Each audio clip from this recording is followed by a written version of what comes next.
look who's here. Maybe next year they'll give you a scholarship for a new uniform too. My uniform may be old, but my mother never taught me to measure someone's worth by what they wear. Rain hammered against the windows of Westbridge High as though the sky itself had grown angry.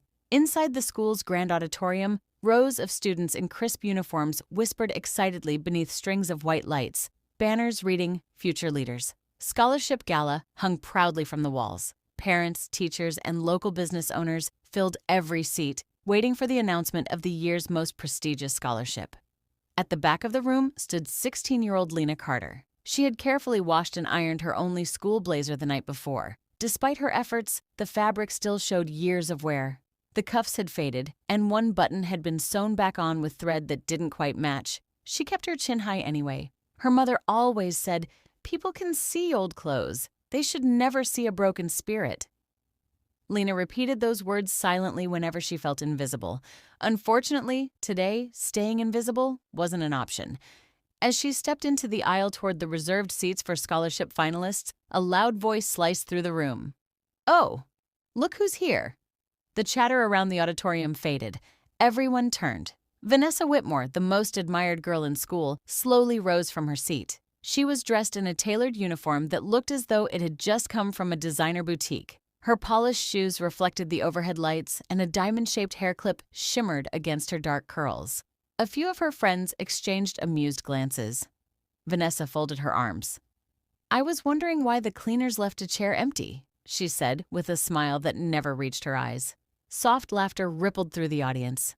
Lena stopped walking. Her fingers tightened around the scholarship envelope she had been clutching all morning. She could have ignored the comment. She had done that many times before.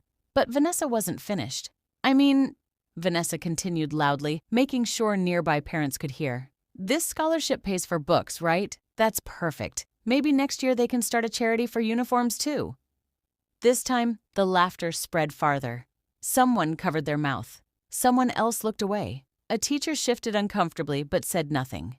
Lena's cheeks burned. She glanced toward the front row where her mother, Grace Carter, sat wearing a simple navy dress she had borrowed from a neighbor.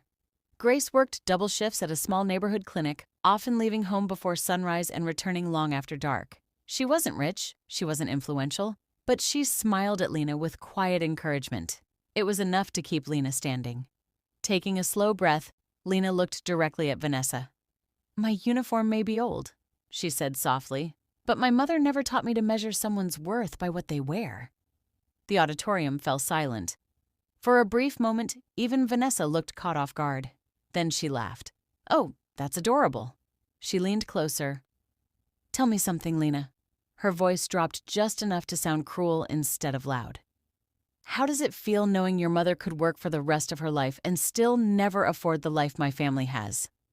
The words struck harder than any slap. Grace lowered her eyes. Lena felt her heart twist. She wanted to answer. Instead, she simply walked past Vanessa and took her seat. The ceremony began. One by one, speeches praised hard work, integrity, and kindness. The irony wasn't lost on Lena. As the principal approached the microphone to announce the scholarship recipient, the auditorium doors suddenly burst open. A man in a dark, rain-soaked suit hurried inside, breathing heavily. "I'm sorry to interrupt," he called. Every head turned.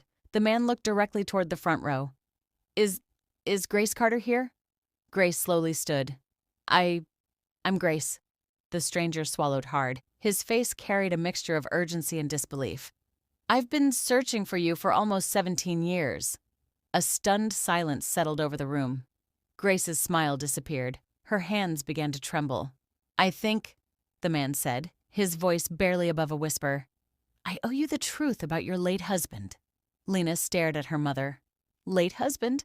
The father she'd never known was about to become the center of a mystery no one in that auditorium could have imagined. And in the front row, Vanessa's father slowly rose to his feet, his face draining of all color the moment he recognized the stranger. He whispered one name under his breath. "No." The ceremony had just stopped being about a scholarship. It had become the beginning of a secret powerful enough to change two families forever. Before we dive deeper, let us know in the comments where you're watching from. We'd love to hear from you, and don't forget to hit that subscribe button so you never miss any of our upcoming videos. The auditorium remained frozen in stunned silence for several long seconds. No one spoke. The rain drummed steadily against the glass roof, the sound filling the space where words had suddenly failed. The stranger looked from Grace to Lena, then toward the principal.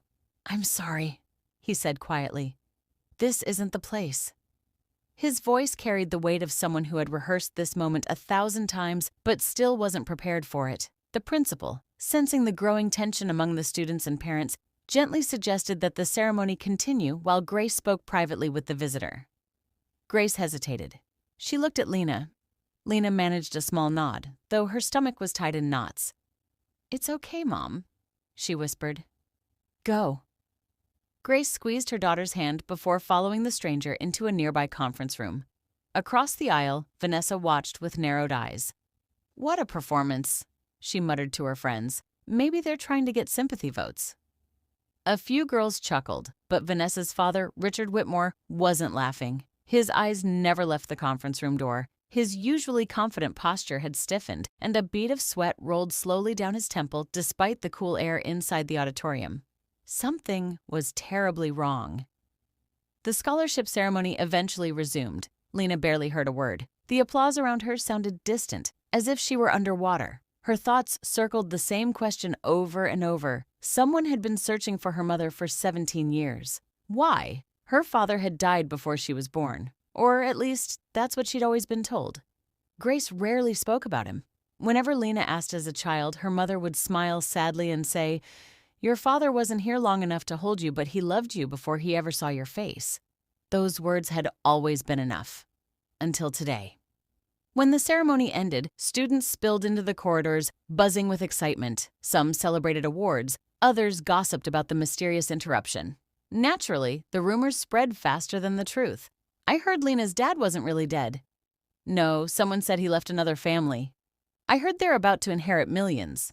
By lunchtime, every version of the story had found a listener. Lena ignored the whispers as she walked toward the school courtyard with her lunch, a peanut butter sandwich wrapped in wax paper and an apple Grace had polished that morning. She settled onto her favorite bench beneath a large oak tree.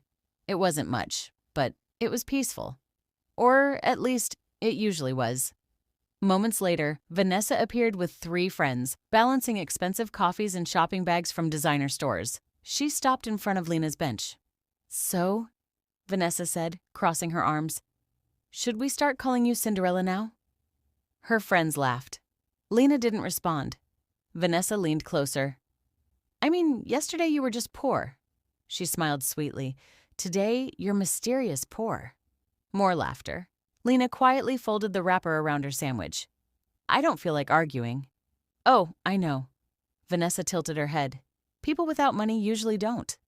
Before Lena could stand, another voice interrupted. "That's enough." Everyone turned. It was Ethan Brooks, captain of the debate team and one of the few students who never seemed interested in popularity contests. He wasn't flashy, he wasn't loud, but when he spoke, people listened. Ethan looked directly at Vanessa. "You've made your point." Vanessa rolled her eyes. "Oh, please, since when are you her bodyguard?" "I'm not," he answered calmly. "I just don't think embarrassing someone makes you impressive." For the first time all afternoon, Vanessa's smile faltered. "You don't know anything about me." "No," Ethan replied, "but I know enough to recognize cruelty when I see it." Without waiting for a response, he turned to Lena. "You okay?" Lena forced a smile. "I will be." It wasn't entirely true, but it was enough. That evening, Lena and Grace walked home through quiet streets lined with modest houses. The rain had stopped, leaving the sidewalks glistening beneath the golden glow of streetlights. Their small rented home stood at the end of a narrow lane. The white paint had begun to peel, and the porch creaked with every step, but fresh flowers bloomed in old paint cans by the front door. Grace believed every home deserved beauty, no matter its size. Inside, the comforting aroma of vegetable soup filled the kitchen. Grace moved slowly as she served dinner. She was quieter than usual. Finally, Lena spoke. "Mom."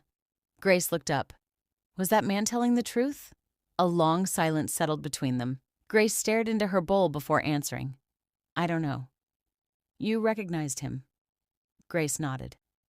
"His name is Samuel Hayes." She took a slow breath. "He worked with your father many years ago." Lena leaned forward. "You've never mentioned him." "I buried that part of my life because I thought it was the safest thing to do." What happened? Grace looked toward the old wooden cabinet in the corner of the room. For years it had remained locked. Lena had never questioned it.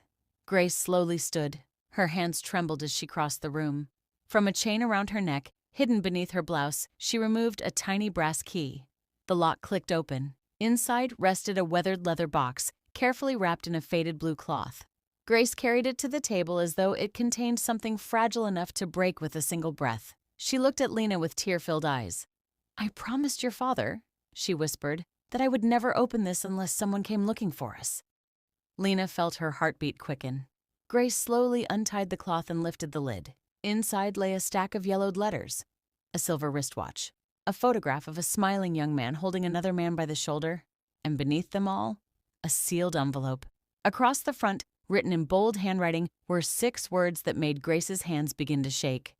"If anything happens to me, tell Richard Whitmore everything." Lena stared at the name. Richard Whitmore, Vanessa's father. Why would her late father leave a message for the man whose daughter had spent years humiliating her? The answer, whatever it was, had been waiting inside that box for 17 years. The kitchen seemed smaller somehow. The ticking clock above the refrigerator sounded unnaturally loud. Outside, a soft breeze rustled the flowers on the porch, but inside the Carter home, neither Lena nor Grace moved. They simply stared at the sealed envelope. For 17 years, it had remained untouched. Now it sat on the table between them like a ghost from another lifetime. Lena's eyes drifted to the photograph again.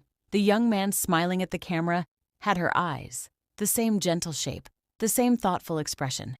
For the first time in her life, her father felt real, not a story, not a memory, a person. "Was that him?" Lena whispered. Grace nodded. A sad smile touched her lips. His name was Daniel Carter. Lena carefully picked up the photograph. Daniel stood beside a younger Richard Whitmore. Both men looked to be in their 20s. Their arms rested across each other's shoulders, and they wore matching work uniforms stained with grease and oil. They looked less like co-workers and more like brothers. Vanessa's father knew Dad? Grace swallowed. More than knew him. What do you mean?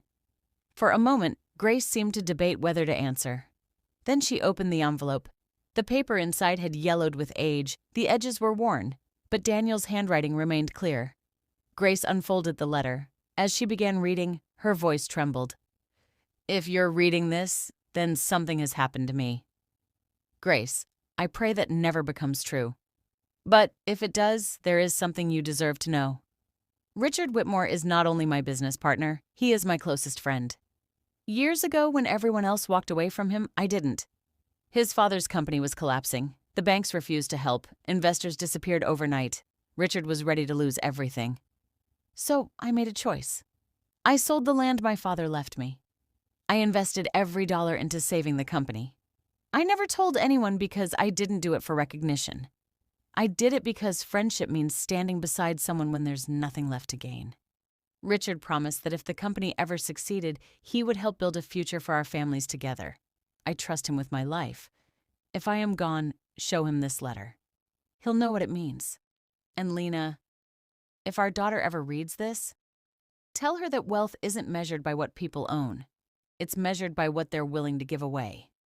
Love always, Daniel." Silence followed. Lena felt tears gathering in her eyes, not because of the money, not because of the business, but because those words sounded exactly like the kind of man she had always hoped her father had been. Grace carefully folded the letter. "I never knew." Lena blinked. "What?" Grace looked stunned. "Daniel never told me he invested in Richard's company. But why keep it secret? Because that was who your father was." A faint smile appeared. "He never wanted praise." The smile faded almost immediately. A hard knock suddenly rattled the front door. Both of them jumped. Another knock followed, louder this time. Grace exchanged a nervous glance with Lena before walking toward the entrance. When she opened the door, her face immediately drained of color. Standing outside was Richard Whitmore, and beside him stood Samuel Hayes. Rain clouds gathered overhead once more, darkening the evening sky. Richard looked nothing like the powerful businessman whose face appeared on billboards across the city. His eyes were red, his expression haunted. For several seconds, nobody spoke. Then, Richard looked directly at the letter still resting on the kitchen table, and his knees nearly gave out. "Oh God," he whispered. You found it. Minutes later, all four sat around the small kitchen table. The contrast felt surreal. One of the wealthiest men in the city sat inside a modest home where the wallpaper was peeling near the ceiling. Richard barely noticed. His attention remained fixed on Daniel's letter. When Grace finally handed it to him, his hands shook. He read it once, then again, then a third time. By the end, tears rolled down his cheeks. Lena had never imagined seeing someone like Richard Whitmore cry. I searched for you, Richard said quietly. Grace frowned. You never contacted us. I couldn't. His voice broke. You disappeared before I found out what happened. Samuel leaned forward. Richard spent years trying. Lena stared. What do you mean? Samuel sighed heavily. The day your father died changed everything. The room grew still. Richard closed his eyes. I owe you the truth. A knot formed in Lena's stomach. Richard looked at her. Not as a businessman, not as a stranger, but as someone carrying years of regret. The company everyone knows today, he said softly. The company that made my family wealthy. His voice cracked. Would never have existed without your father. Lena's heart pounded. Richard lowered his head. And the worst part is, he struggled to continue. Daniel never lived long enough to see what his sacrifice built. The kitchen fell silent. But Richard wasn't finished. There was something even worse, something he had carried for 17 years. He looked at Grace, then at Lena, and finally whispered the words that changed everything. The accident that killed Daniel. He stopped, his hands clenched. It wasn't an accident. The room seemed to tilt. Lena felt the blood drain from her face. Outside, thunder rumbled across the darkening sky, and suddenly, the mystery surrounding her father had become something far more dangerous, because if Daniel Carter hadn't died by accident, then someone had wanted him gone. For several seconds, no one breathed. The only sound in the Carter home was the distant rumble of thunder rolling across the evening sky. Lena searched Richard Whitmore's face, hoping she had misunderstood him. It wasn't an accident, she whispered. Richard slowly shook his head. No. Grace instinctively reached for Lena's hand beneath the table. Lena's fingers were ice cold. Samuel Hayes leaned back in his chair, his face heavy with guilt. We've kept this buried for too long. Richard looked as though every word physically hurt to say. The police ruled it an accident because that's what the evidence suggested. Daniel's car went off a bridge during a storm. The fuel tank exploded before anyone could reach him. He paused. But a few weeks later, I received a phone call. Grace frowned. From who? I never learned his name. Richard stared blankly at the table. He simply said, you got the company. Daniel paid the price. Don't ask questions if you want to keep it. Silence. Lena felt a chill crawl up her spine. You told the police? I did. They couldn't trace the call. Samuel nodded. Back then, there wasn't much they could do. There was no evidence. No witnesses. Grace looked horrified. So you just lived with it? Richard's eyes filled with shame. I convinced myself it was a cruel prank. He swallowed hard. I wanted to believe it. But I never stopped wondering. That night, after Richard and Samuel left, Lena couldn't sleep. The rain had returned, tapping softly against her bedroom window. She sat on the edge of her bed, holding the photograph of her father. Until yesterday, Daniel Carter had been a distant memory she had borrowed from her mother's stories. Now he was becoming a hero. And perhaps a victim. Her gaze drifted toward the old wristwatch from the memory box. She picked it up. The leather strap had cracked with age, but the watch itself was surprisingly heavy. As she turned it over in her hands, something caught her attention. There were tiny scratches near the back. Not random scratches, letters, very faint. She carried the watch to her desk lamp. Under the light, she could finally read them. L17. Below it, a tiny arrow. Her heartbeat quickened. What does that mean? She pressed gently where the arrow pointed. Nothing. Then she tried again. A soft click. The back of the watch sprang open, Lena gasped. Hidden inside was something no larger than a postage stamp. A tiny folded piece of paper. With trembling fingers, she unfolded it. There was only one handwritten sentence. Trust no one until you find locker 17. The next morning, Westbridge High buzzed with gossip. Rumors about the interrupted scholarship ceremony had spread across social media overnight. Some claimed Lena had inherited a fortune. Others insisted Richard Whitmore was secretly her uncle. Vanessa walked through the halls wearing her usual confident smile, but inside she was frustrated. Her father had barely spoken to her since the gala. He had skipped breakfast, ignored her questions, and left for work without even saying goodbye. That had never happened before.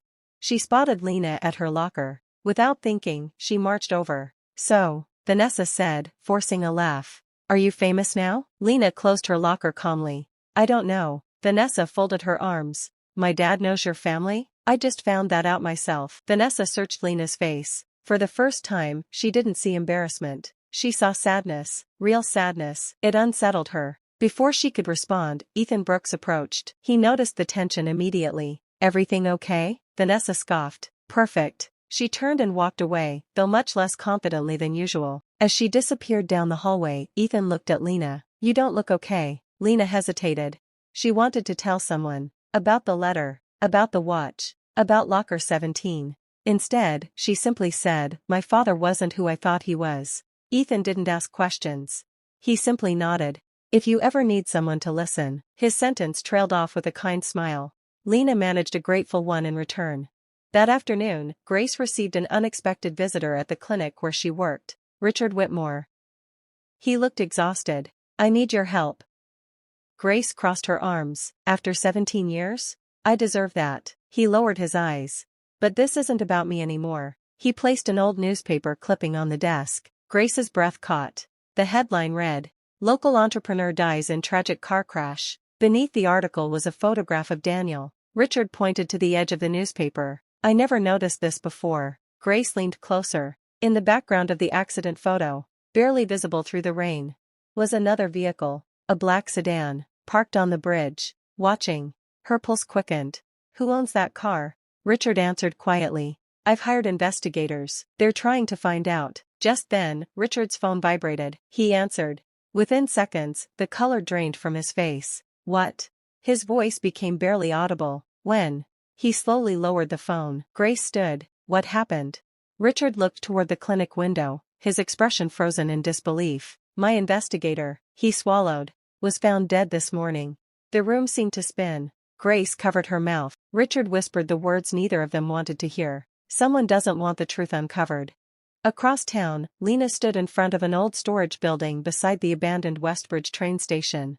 The address had been scribbled in tiny letters on the back of the note hidden inside her father's watch. Her school backpack hung over one shoulder. The wind whistled through broken windows as rusted metal doors creaked softly in the fading afternoon light. She looked up. Painted on one wall were the faded words. City storage lockers. Rows of numbered metal doors stretched into the darkness. Her breathing became shallow. She counted carefully. 14, 15, 16, then 17. Its lock was covered in years of dust. As Lena reached toward it, a voice echoed from behind her. I wouldn't open that if I were you. She spun around. Standing in the shadows was an older man wearing a dark coat and a weathered cap. His face was hidden beneath the brim. But his voice was calm. Almost familiar. He took one slow step forward. Then said the words that made Lena's heart stop. Your father knew this day would come.